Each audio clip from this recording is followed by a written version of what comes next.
Something More. Chapter 1. When hooves suddenly rapped on the timbers of the bridge, Jurga did not even raise his head. He just howled softly, released the wheel rim he was grappling with, and crawled under the cart as quickly as he could.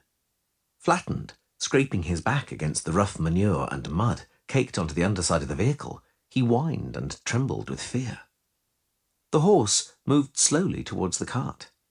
Jurga saw it place its hooves cautiously on the rotted, moss-covered timbers. "Get out," the unseen horseman said. Jurga's teeth chattered, and he pulled his head into his shoulders. The horse snorted and stamped. "Easy, Roach," the horseman said.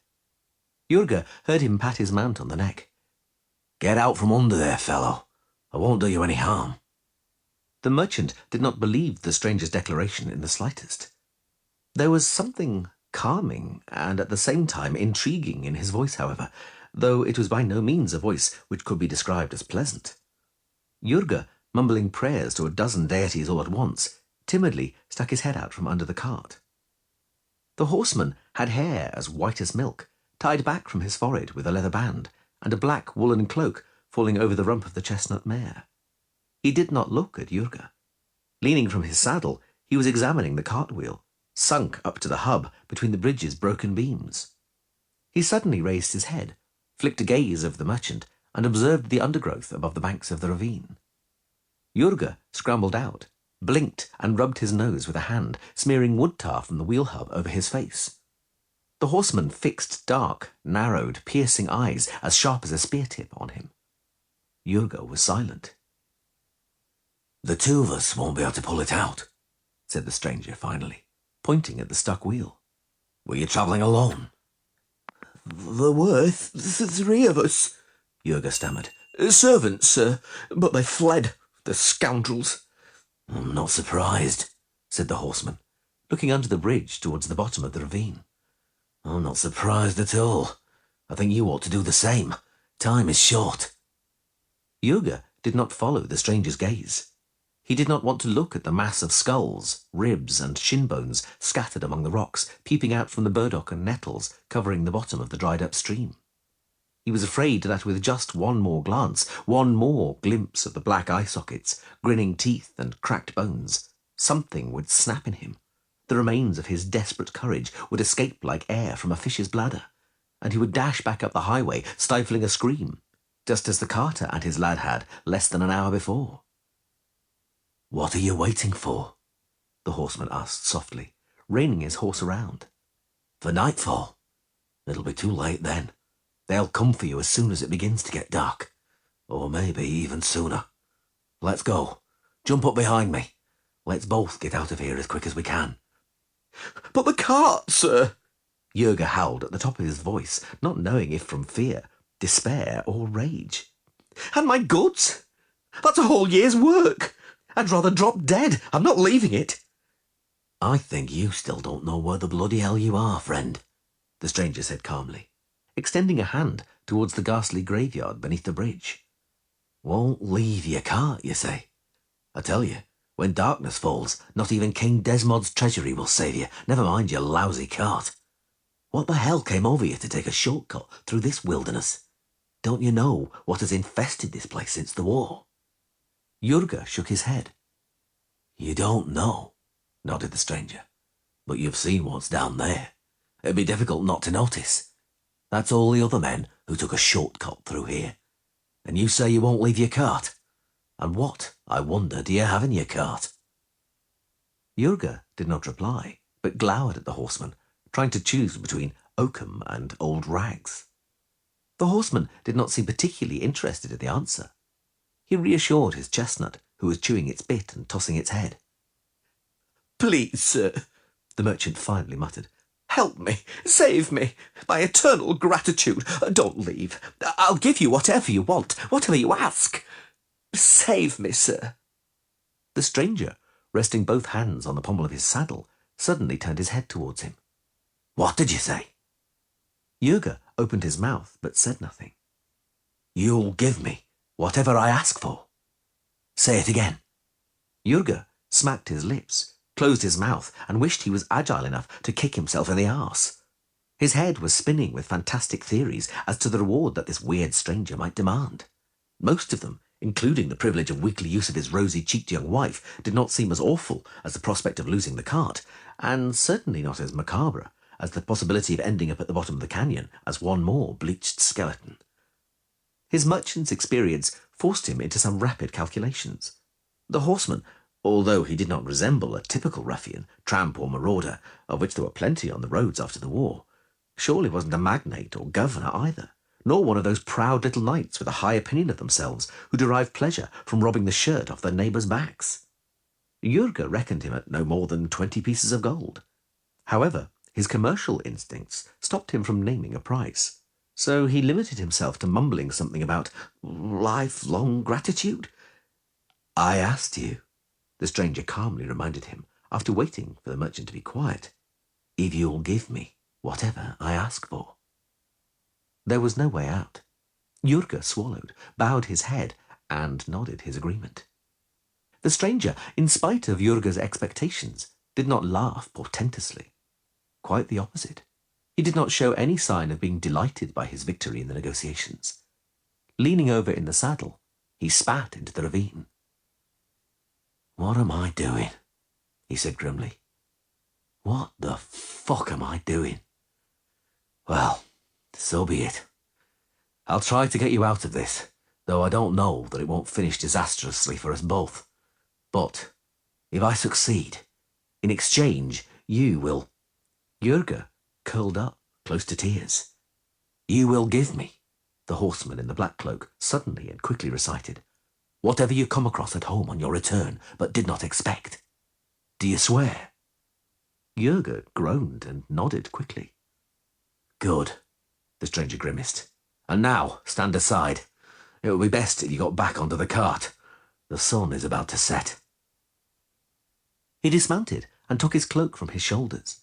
Jurga saw that the stranger was carrying a sword on his back, on a belt slung diagonally across his chest. He had a vague sense he had once heard of people with a similar way of carrying a weapon. The black leather hip-length jacket, with long sleeves sparkling with silver studs, might have indicated that the stranger came from Novigrad or the surroundings, but the fashion for such dress had recently become widespread, particularly among youngsters, although this stranger was no youngster. After removing his saddlebags from his mount, the horseman turned around. A round medallion hung on a silver chain around his neck. He was holding a small metal-bound chest and an oblong parcel wrapped in skins and fastened with a strap under one arm. "Aren't you under the cart yet?" he asked, approaching. Jurga saw that a wolf's head with open jaws and armed with fangs was depicted on the medallion. He suddenly recalled. "Would you be a witcher, sir?" The stranger shrugged. "You guess right. A witcher. Now, move away to the other side of the cart. Don't come out from there and be silent. I must be alone for a while." Jurga obeyed. He hunkered down by the wheel, wrapped in a mantle. He didn't want to look at what the stranger was doing on the other side of the cart, even less at the bones at the bottom of the ravine. So he looked at his boots and at the green star-shaped shoots of moss growing on the bridge's rotten timbers. A witcher. The sun was setting. He heard footsteps. Slowly, very slowly, the stranger moved out from behind the cart into the centre of the bridge. He had his back to Jurga, who saw that the sword on his back was not the sword he had seen earlier. Now it was a splendid weapon. The hilt, crossguard and fittings of the scabbard shone like stars. Even in the gathering darkness they reflected light, although there was almost none, not even the golden-purple glow which a short while earlier had been hanging over the forest. "Sir?" The stranger turned his head. Jurga barely stifled a scream. The stranger's face was white and porous, like cheese drained and unwrapped from a cloth. And his eyes, ye gods! Something howled inside Jurga. His eyes. "Behind the cart, now!" the stranger rasped. It was not the voice Jurga had heard before. The merchant suddenly felt his full bladder troubling him terribly. The stranger turned and walked further along the bridge. A witcher. The horse, tied to the cart's rack, snorted, neighed, and stamped its hooves dully on the beams. A mosquito buzzed above Jurga's ear. The merchant did not even move a hand to shoo it away. A second one joined it. Whole clouds of mosquitoes were buzzing in the thicket on the far side of the ravine. Buzzing and howling. Jurga, clenching his teeth until they hurt, realized they were not mosquitoes.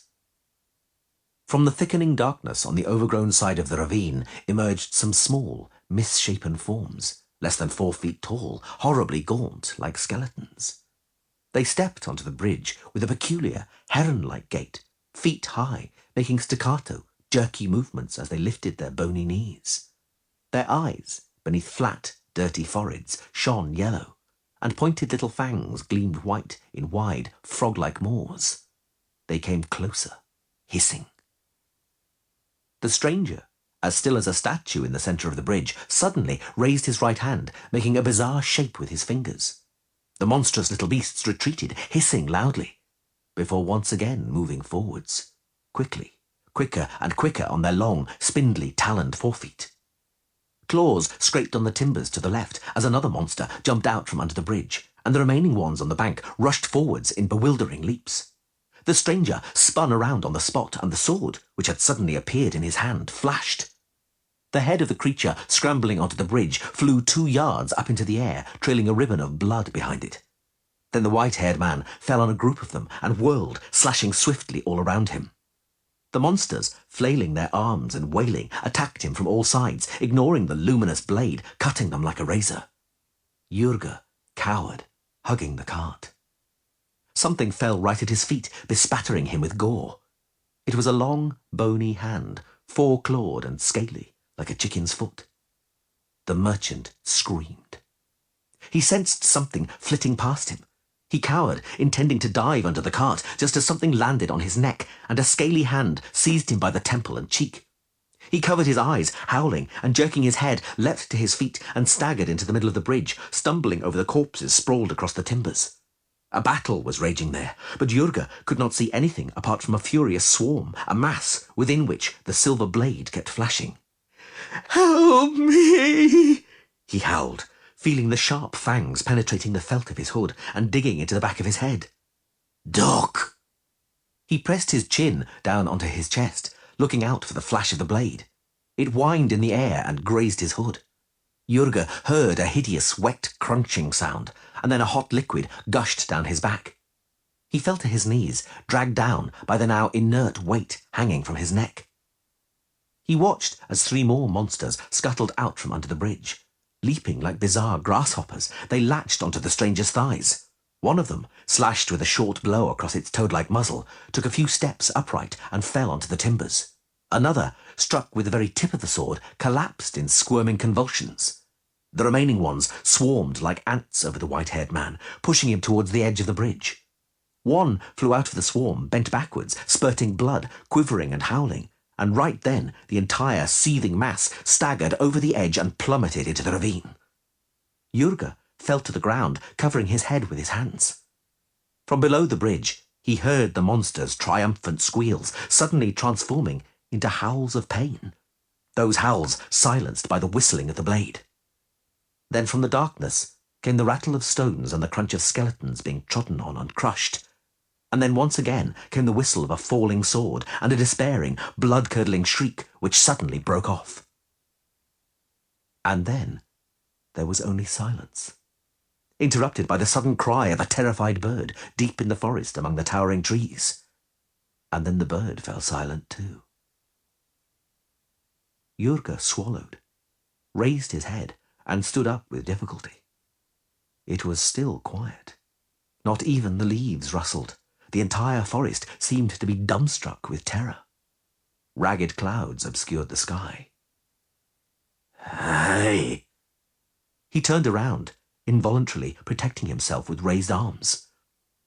The Witcher stood before him, motionless, black, with the shining sword in his lowered hand. Jurga noticed he was standing somehow crookedly, leaning over to one side.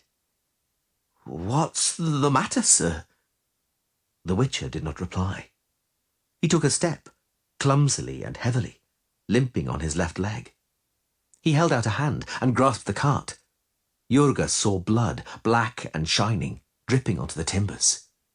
"You're wounded, sir." The Witcher did not reply. Looking straight into the merchant's eyes, he fell against the cart's box and slowly collapsed onto the bridge.